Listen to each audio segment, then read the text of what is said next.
I was always a cat lover. I liked all of them, and whenever I could I'd pick one up off the street or at a shelter and take it home, much to the annoyance of my father who hated them, but to the delight of my mother who loved them. As the years went by, my father passed away. I got married and went to live with my wife, and my mother was left alone in the big house of my childhood, where she kept growing her collection, so to speak, of cats day by day and year by year. I visited her weekly, and it seemed like every time I arrived there was a new tenant in the house, a new feline to meet.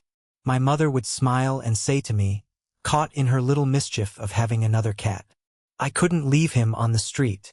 Poor thing. I told her she couldn't live among so many cats. But my already elderly mother would shoot back that now that I had left, they were her only company. Many times she threw in my face that I had gone to live in my own rented house and that I hadn't brought my wife to live with us. The problem, Dross, is that my mother's personality was quite difficult, as you'll see, and it wasn't easy to live with her. So I made the sensible decision to build my home at a reasonable distance, and my mother found a new family in the cats, taking her love or her obsession for them further than I had ever felt. She ended up having more than 50 cats in total by my count, who devoured kilos and kilos of food that she bought them with her pension. The house reeked of cat and cat piss, and for me it was already unpleasant. My wife chose not to come with me on those visits anymore, partly because of the cats and partly because my mother treated her badly. Eventually I ended up separating from my wife without ever having children.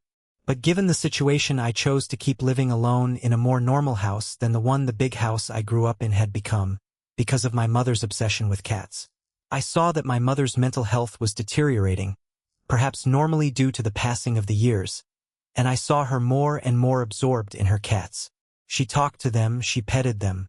Sometimes I'd arrive and find the old woman screaming, saying that one of the neighbors had killed a cat and that she was going to report him. She fought constantly with all the neighbors she ran into, even though she didn't go out much. She did all her shopping by phone from different supermarkets in the area that had home delivery. Her personality ended up turning her into a bitter, surly, antisocial old woman who only socialized with her animals. She even started fighting and arguing with me more and more often when I came to visit her. With no siblings or other relatives, I was the one who had to worry about my mother alone, and I saw that the moment was coming closer every day when she would need to be hospitalized, not only because of her psychiatric problems, but because of her heart problems that had started showing up after 60, a result of a past as a heavy smoker. But you couldn't even talk to her about it. My mother would get angry just at the mention of the possibility of being admitted to a health facility. Obviously her biggest concern was the cats, even though I swore to her that I would take care of them and that she could come visit them on weekends. The house kept deteriorating more and more. Like my own mother, the smell got worse and worse and the atmosphere became a bit chilling. Sometimes, when my mother yelled at me during visits, groups of cats would huddle around her and bristle, staring at me fixedly with a threatening look, as if they were ready to jump on me. In the middle of that dilemma of having to hospitalize my mother and not knowing how to do it, my job ordered me to attend a mandatory training, which would be in another country. I had to travel abroad for at least 10 days. I thought of my mother and reassured myself thinking she'd be fine, that it was only 10 days.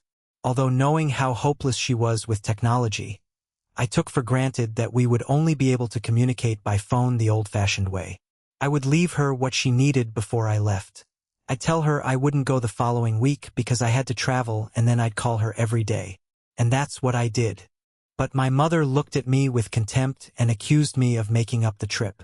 She told me that what I was really going to do was the paperwork to have her committed, and that I had a plan not only to commit her, but to kill all her beloved cats and keep the house to sell it.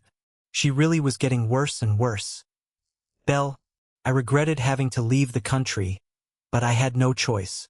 As for leaving someone to take care of her, Dross, let me explain that I had already tried with more than half a dozen girls as my mother's assistants, all of whom she had attacked and kicked out of her house, so that option was impossible too. That's what I was thinking about as I boarded the plane that would take me away from my country for 10 days to take the damn training course, which I was partly happy about because it meant I would get promoted at work and could earn more. And maybe with that money I could put my mother in a better place eventually, if they could convince her, of course. I attended all the company workshops, and every afternoon when I got to the hotel I called my mother on the phone and she answered aggressively. She asked me if I had already gotten the psychiatrist's note to commit her. I assured her I wasn't filing any paperwork, that I was in Mexico doing a course for the company, but she got angry, insulted me and hung up, saying that soon I wouldn't bother her anymore, trying to make me feel sorry for her with crying. In the background I always heard the sounds of the cats, who sometimes seemed to cry more than meow, as if they had become one with her, as if they were an echo of her emotions. It was truly chilling to hear my mother's crying mixed with the crying of the cats, of the dozens of cats. One afternoon I called her on the phone like every day and she didn't answer. It didn't surprise me, since the day before she had been particularly aggressive and she didn't answer the next day either, or the day after. Surely she had disconnected her phone again, something she used to do when she was mad at me. It was her way of forcing me to go see her in person, by worrying me because I couldn't talk to her. The problem is that I still had to wait a few more days to finish the courses and workshops before returning to my country and being able to visit her. I got to my house, showered and tried calling her one more time. No one answered. The line must be disconnected, I thought, and I headed to the old big house. As soon as I got there, some of the cats came out to greet me. They were what she called the wild ones, the ones that lived on the roof of the house and would come down for me to feed them. I rang the doorbell and waited. But my mother didn't come to open the door. Maybe she was locked in her bedroom or in the bathroom, and it wasn't a problem for me, since I had a set of keys to the house. So, Dross, I let myself open it and go in, and I noticed it. The cats were all strange, different. There were cats like always on top of the furniture, on the floor, everywhere, but they didn't inspire tenderness, they inspired fear. I saw them all run down, as if they were malnourished. It was impossible that my mother hadn't fed them. They ate before she even did. The smell was disgusting. My mother cleaned the house less and less, but even so the smell was worse than usual. I called out loud, "Mom, Mom," but she didn't answer. I assumed she was still offended with me, and I went up to her room where I was sure I'd find her. And as I got closer to the room, my heart froze because of the crying of the cats. Dross. I could hear them from inside. They were terrifying meows that sounded like wails. She was surely with what she called the apostles. These were about 8 cats that followed her everywhere and never left her side. They were her closest cats. That's why she called them that. They even slept with her, and I could recognize their pitiful meowing from my mom's room. I kept calling, "Mom, why aren't you answering?" And I got closer to the door of her room, which was closed. That's when I started to worry. When I tried to open it, it was locked. It wasn't unusual for my mother to put a latch on her bedroom door. That meant she was inside. But why wasn't she opening it for me? With a very violent shove I opened the door, Dross, and went in. Immediately several cats, furious from having been locked in the room for so many days, jumped on me, scratching me.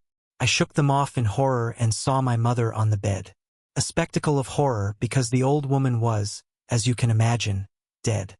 The doctors would later tell me that she had been in that state for several days and that it was her heart that failed while she was sleeping. But the horrifying thing for me was to see that she was partially devoured by the cats that had been locked in with her. They had eaten her ears, they had eaten her lips, and they had even eaten parts of her face, giving her a horrible appearance. I never thought I would see my mother like that, and I can't forget it. Surely due to hunger, the dozen cats that were left in the room started to eat her as the days went by. It was a horrible sight for me and the news and everything else, Dross. On one hand, it consoled me to think that my mother had finally found peace. But on the other, Dross, I can't believe her life ended like that. I obviously inherited that house, and I also inherited those more than 50 cats. I tried to live there with them, but it gave me chills to think that some of these felines had digested the flesh of my own mother. Also, I kept feeling that those cats weren't normal. Maybe I was just imagining it, Dross. Maybe the cats had developed some kind of negativity that I couldn't explain. The truth is that one night when I fell asleep on the couch in that newly inherited house, I woke up because of one of the cats biting my ear. I jumped up trembling and I couldn't take it anymore. I got advice from a veterinarian who had experience with infestations, and I did something that might seem terrible. I couldn't live there or sell the house with all those cats. And those cats, to me, were cursed. They had tasted human flesh even.